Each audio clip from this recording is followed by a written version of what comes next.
Hey everybody, welcome back to Mars. Well, to get right into it, last time we did some upgrading and we built a remote mining outpost. At the end of that episode, I said that we would take one of two paths. We would either start experimenting with producing water and or fuel, or at least I intended to say and or fuel, but I think I just said water.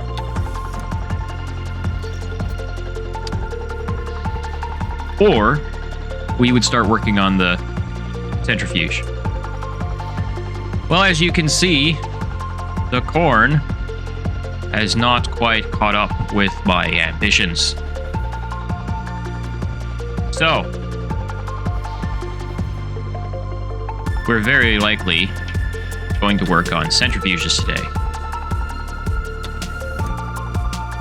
And next episode, if the corn still hasn't caught up with my ambitions, we'll work on automating the harvesting and planting.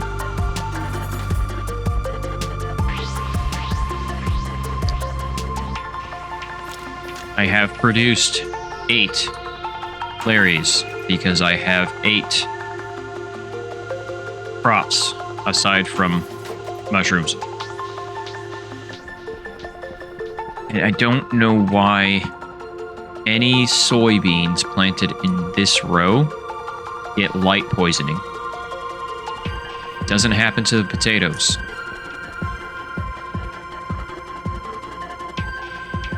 Nope, that's accurate. At 300 seconds, soy light comes on. Add 600, you've got 900. Soy off. The reason I'm perplexed by this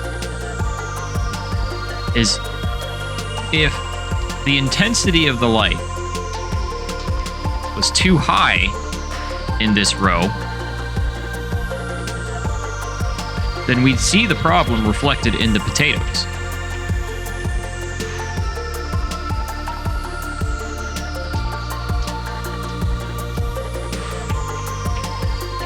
But we don't.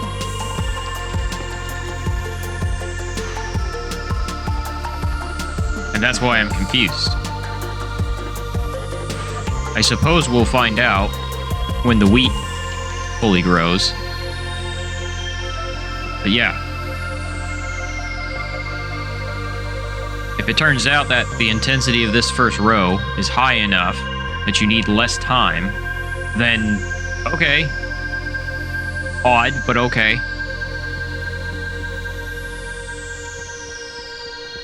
Either way. So, Combustion Centrifuge. As I said, I intend on having 3. 1, 2, 3. There's enough space for more, but we'll start with 3.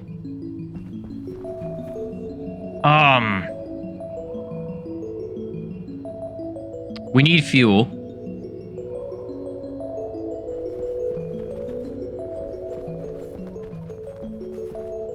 And we'll start with that. We'll start with fuel. So we're going to do the same thing. We're going to do on-site mixing because the idea of having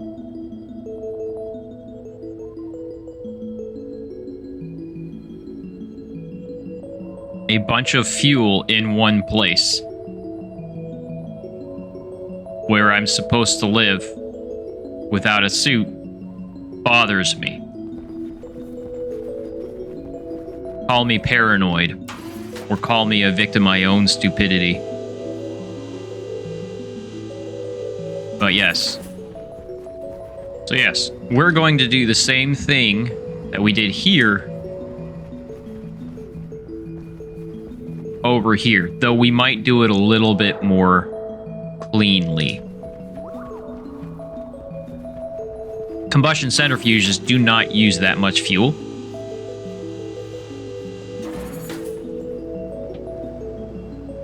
But we need a lot of piping.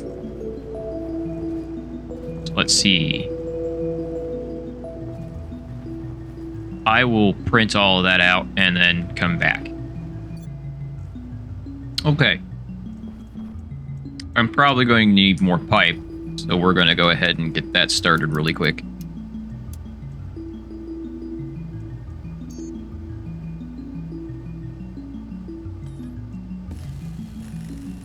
So here's technically everything we need, aside from the wire, which we'll print later and whatnot, for our small gas mixing setup. Gas mixer, volume pumps, analyzers, small direct heat exchanger, the IC10 to control it, pipe utilities so that we can put in inline pipes, and then pipes, obviously. So, we need to route, just like with the material processing room, we need to route our oxygen down and our methane down. I'm going to go ahead and start with the oxygen. And I'm going to start color coding it now. We're going to start with the oxygen, get that plugged into the room. And then we'll do the methane. And then we configure the pipe routing inside the room once we have them in the room.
Okay. So I have oxygen, and I have methane. Now,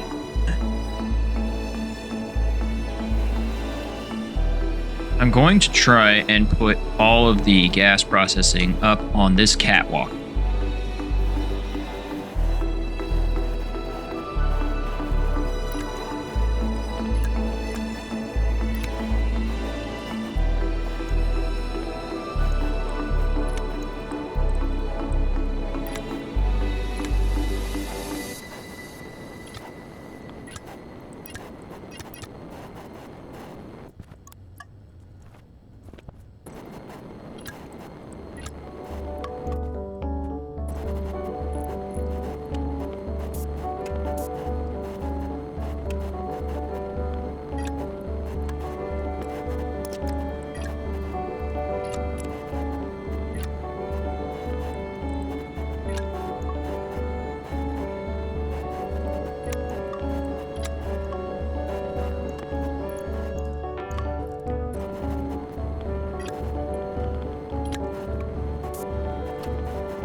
All right, there we have it. All of the piping and mechanical components to this gas setup fuel mixing setup are in place. They're not all painted though.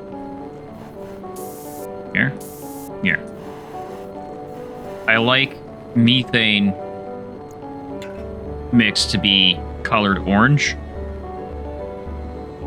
Simply so that I can identify that it's methane and not like nitrous.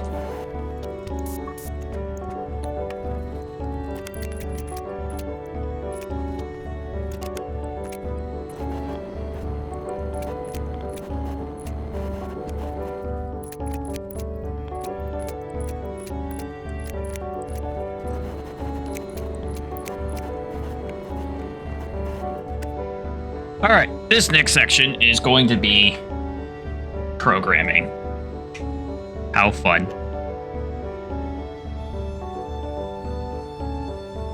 At least for me. I do like it, though I admit it's boring. Okay. We need our analyzers.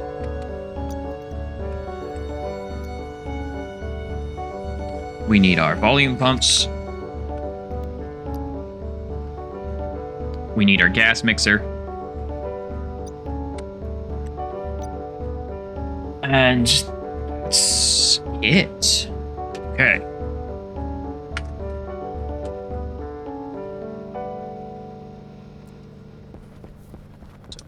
Analyzers. Fuel A. Oxy A. Meth A.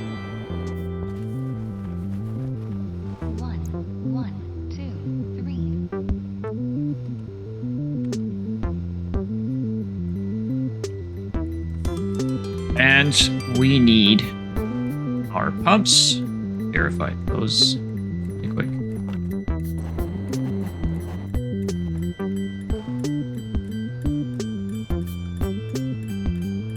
There we go.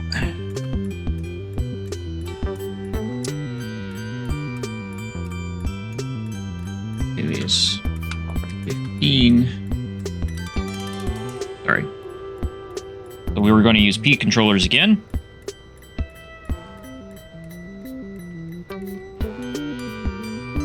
We're going to go based off of mole rather than pressure, so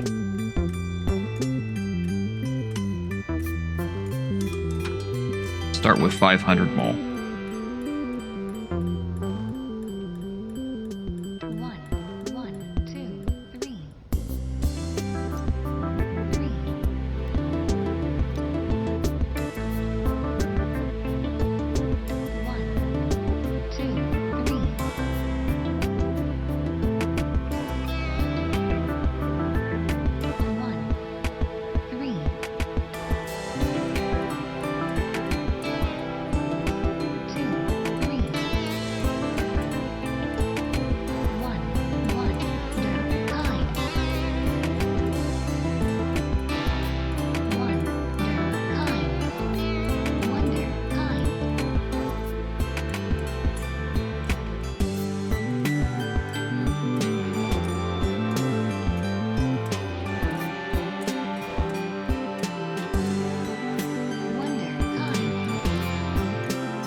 Okay.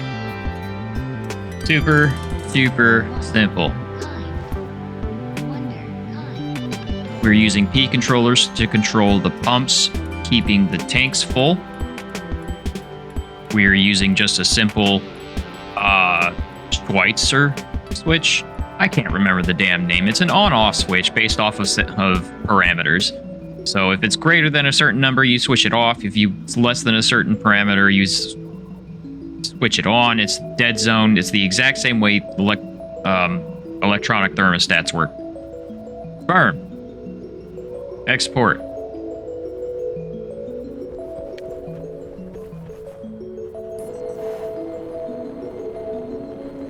All right, so that's all working. We're not done with pipes.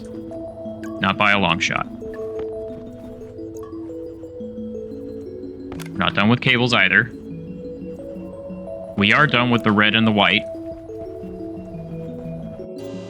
All right, so combustion centrifuge. Combustion centrifuge is probably the second most tedious device in this game that I've ever used. The first most tedious being the antenna for trade.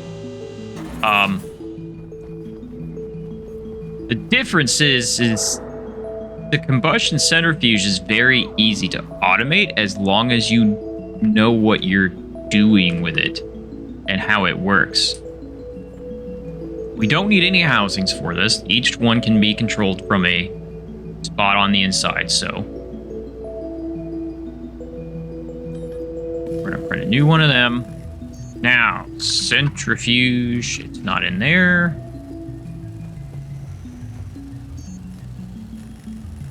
Combustion centrifuge needs steel.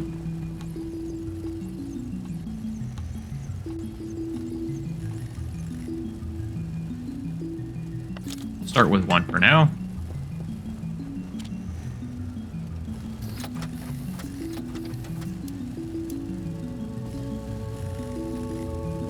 Oh.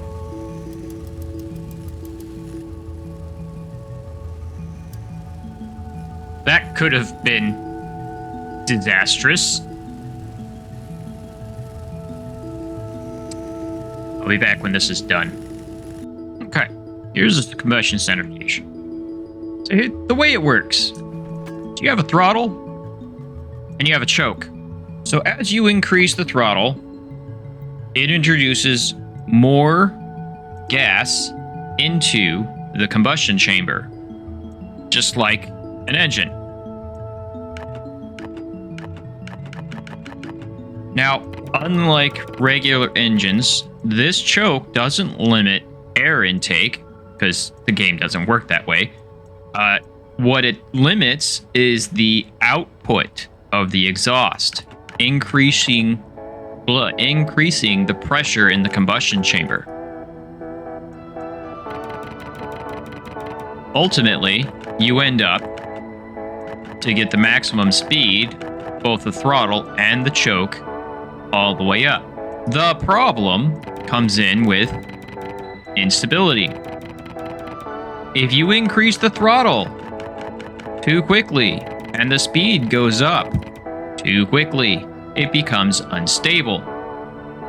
If the instability reaches 100%, it's called stress in this case. If the stress on the machine reaches 100%, it shuts down. So you can't just set the throttle up to 100 and the limiter up to 100 and walk away. You have to babysit it.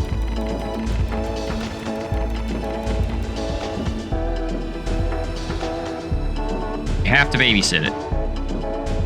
So when you're programming its control, you have to take that into account. Different fuels will produce different results. Regular methane oxygen mix is the weakest fuel that you can get. Naturally, it will also produce the lowest RPM. Nitrous has a lot higher RPM, but because it also has a lot higher energy, it's a lot easier for it to get stressed out. So I have programmed the combustion centrifuge on both. It's pretty much the exact same, but you have to tweak it. Like the parameters are different for each. And we'll get into that in a little bit. I'm going to, in the meantime, get this guy piped. Now, you have an output and you have an input. You don't have to use a volume pump on the input. The centrifuge itself will take in the amount that it wants on its own based on the throttle. What we have to do is make sure that the input pipe is pressurized properly. We don't have to babysit that much. It's what pressure regulator is for. And we are going to bring that to the floor here. So let me demonstrate the whole instability thing. You turn it up, it gets started, stress starts to rise. Turn it up too fast,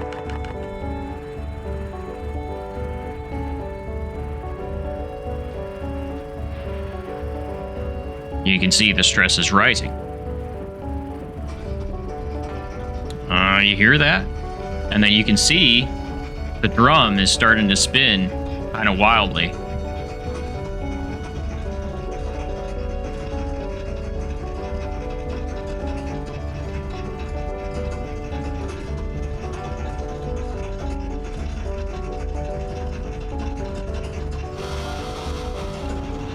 And dink.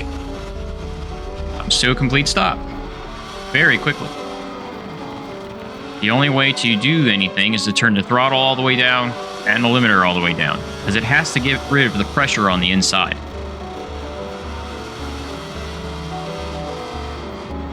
And it sounds awful.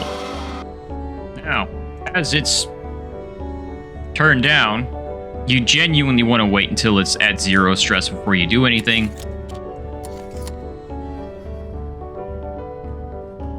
Because if you don't, like when you first get it started, the stress does reach really high. Now, we're at zero stress. Throttle up 1, and then we wait.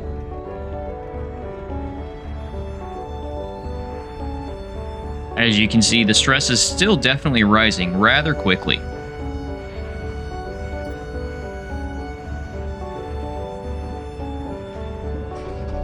But it'll reach a cap. Well, not necessarily a cap, but it'll reach a limit. That limit is kind of what we're going for. See how slow it's going up now? Eventually, the RPM will reach where the stress will start going down. There it is. Now the stress is going to go down. But we still don't want to increase the throttle. We want to wait until the stress is as close to zero. Ideally, we wait until it reaches zero.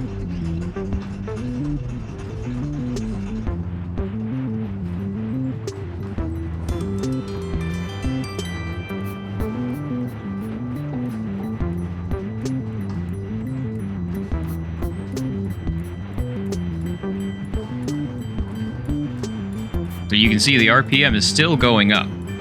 Our internal pressure, however, is not.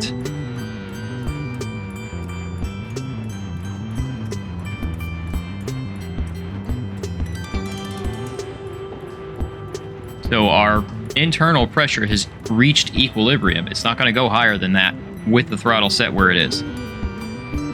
All right, our stress is at zero. We're going to move it up 1. Pressure's going up again.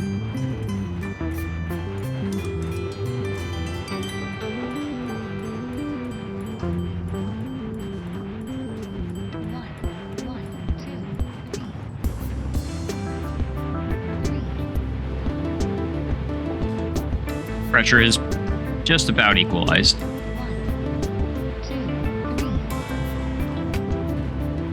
Or stabilized, rather. Now we're gonna move it up another. 3.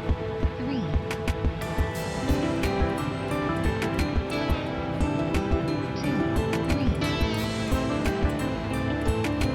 1, 1, high. 1, high. Wonder, high. And another.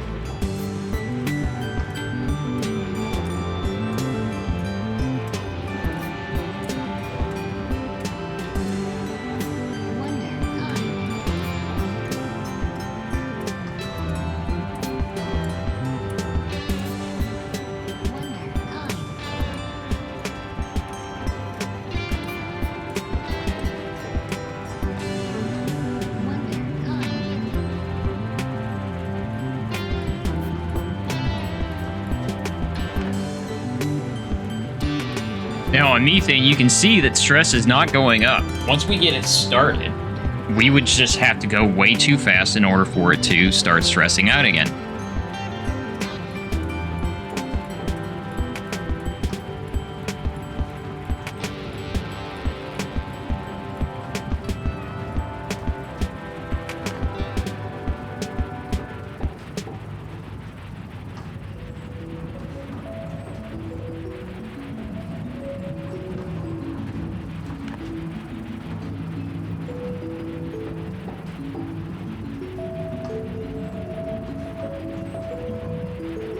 As far as I'm aware, the stress buildup is actually caused by the rate in which the centrifuge picks up on speed, RPM. If it picks that RPM up too quickly, the stress starts forming, or starts going up.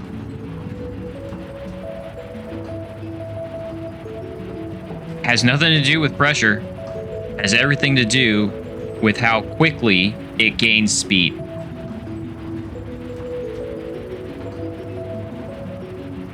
So our pressure has stabilized at 6.46.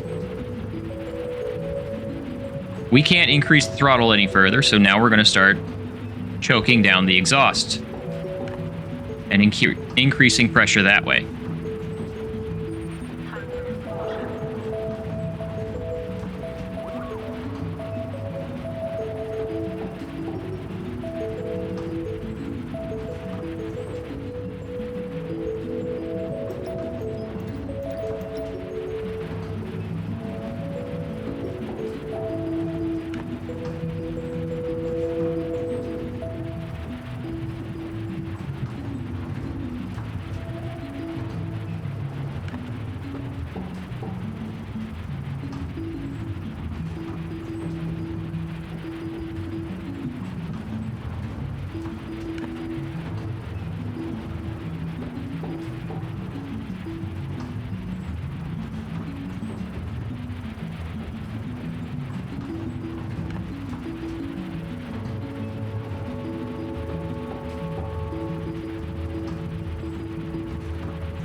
And now we're all the way up.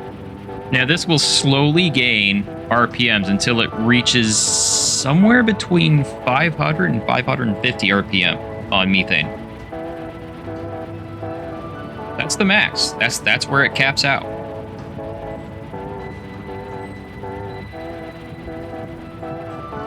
Now I left this process completely unedited for y'all to grasp just how freaking tedious it is controlling one of these things.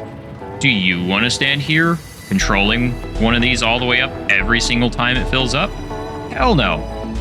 That's a lot of time that you could be spending on something else. So, that is why we automate it. Why would we use a combustion centrifuge if they're so finicky? Well, this is its RPM, 517. This is the RPM of an electric centrifuge. Look at how slowly it processes 1 gram of reagent mix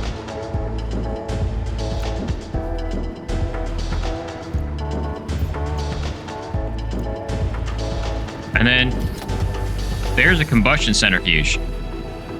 Look at that. Look at how quickly it processed that.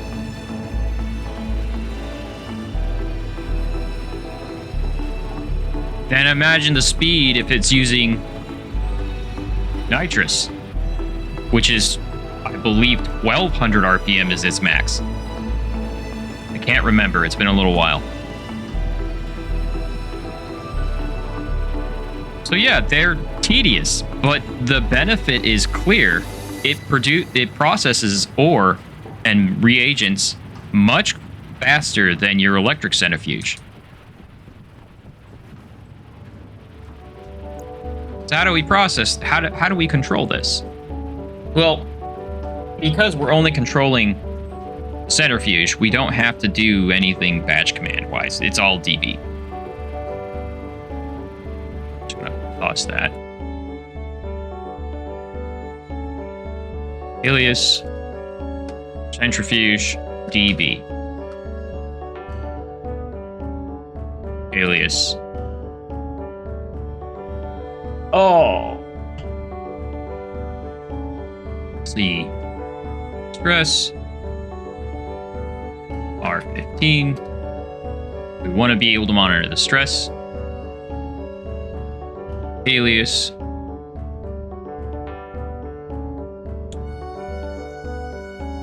Next. T. R14. Next throttle. Alias.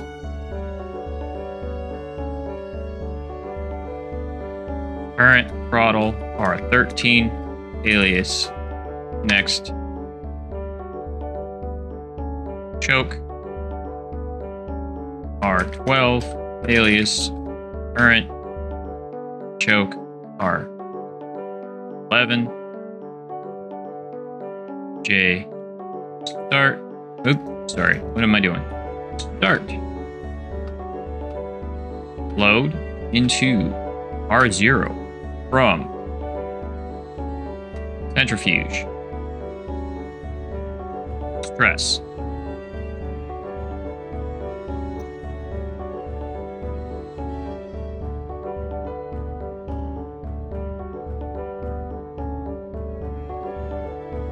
we don't care about any of that stuff.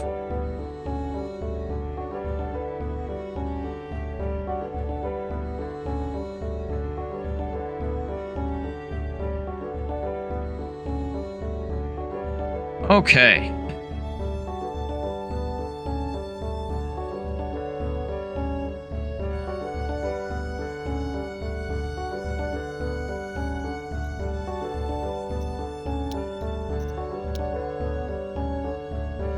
Before we start worrying about throttling up,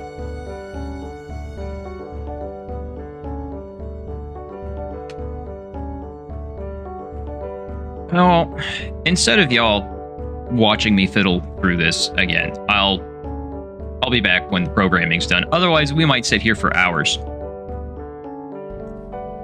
Okay.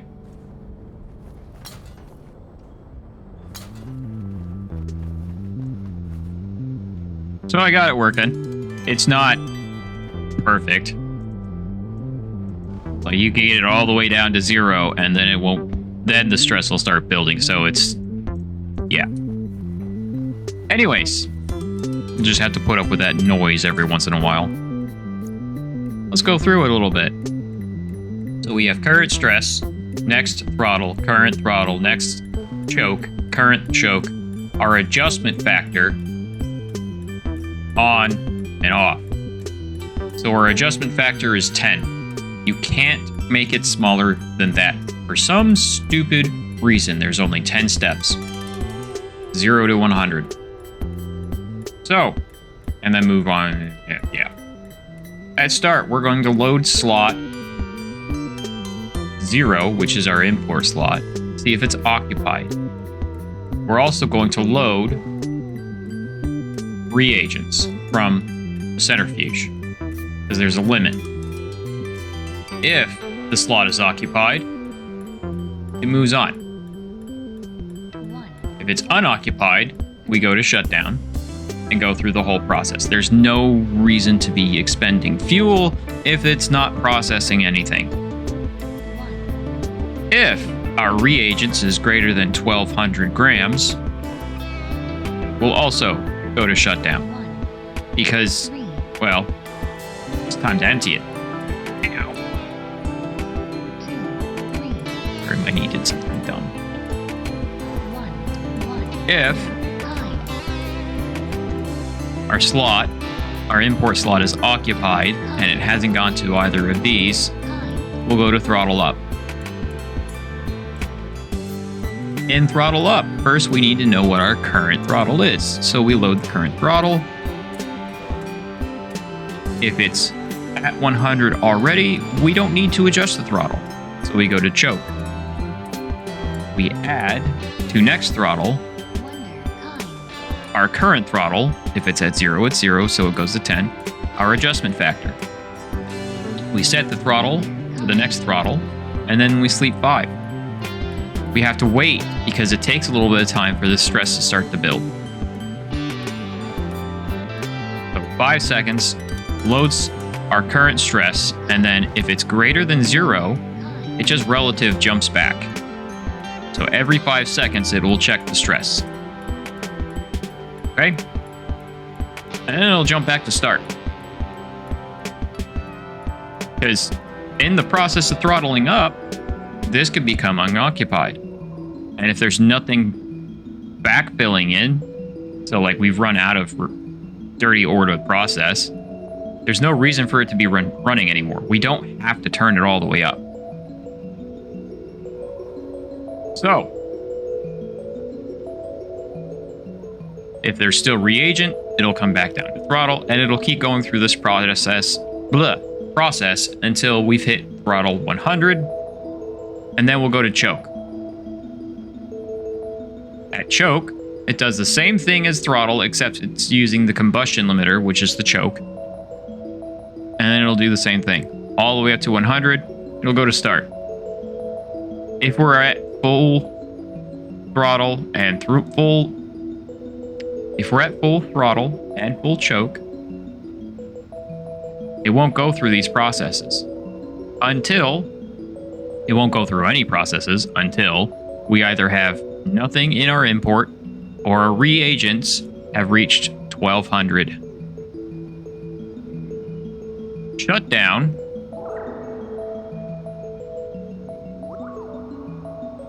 is the reverse. We lower the throttle or the choke. We open that up all the way so that it's not restricting anything. And it'll do the throttle.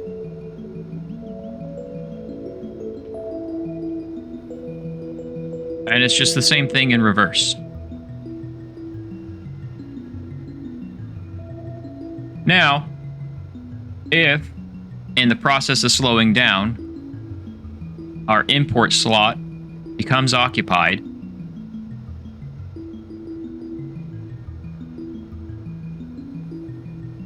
then it'll start going back up if our reagents are still under 1,200. And that's how that works. Once we've gone through the shutdown process, it's going to check our RPM. If our RPM falls below the 10, it'll go to the dump function, which is just emptying it. So it'll load the reagents. If it equals 0, it'll go to start. If it's more than 0, it'll open up. Sleep 5 seconds, load the reagents again. If it's greater than 0 still, jumps back to sleep. And then once it's 0, it'll shut the output off and then jump back to start. Pretty simple. No, it's not simple. It's fucking complicated. Not super complicated, but complicated enough. So, now we need to pipe everything, well, not pipe, but shoot everything together. Our inputs are on the opposite side as our output here. So what I'm going to do is we're going to come out, come up, come over, And then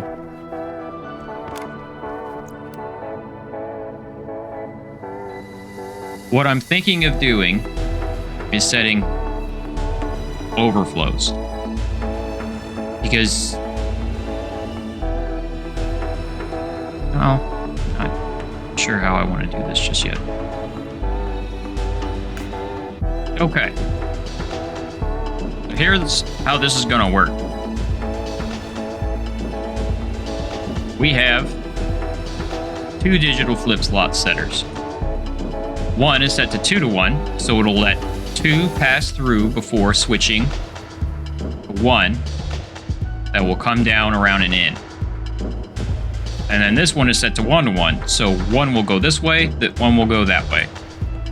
That way, everything is evenly distributed. Hypothetically.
Okay.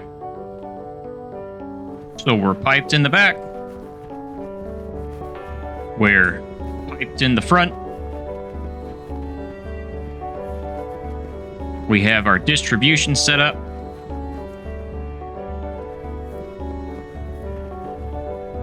Time for the final test.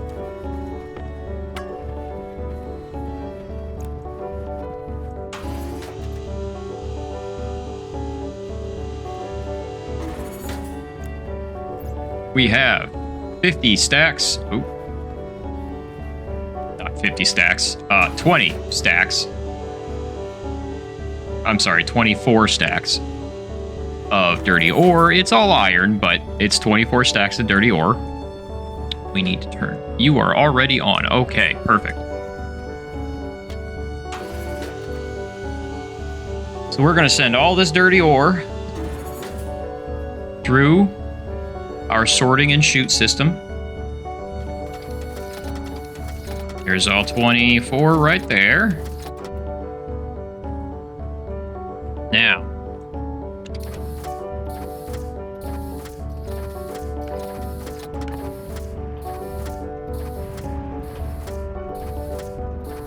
you started,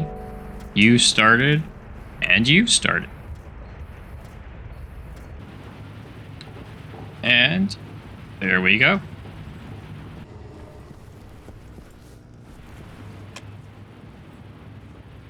I think I'm going to call things here for this episode. I don't know how long it's going to be. Next episode, I believe we will we will be ready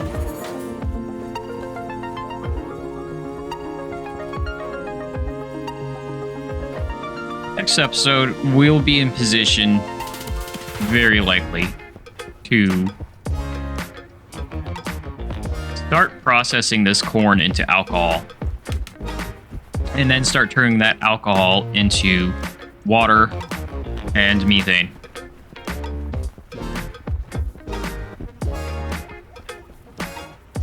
And if not, well, we'll start messing with our Larry. Yep, that's what we'll do.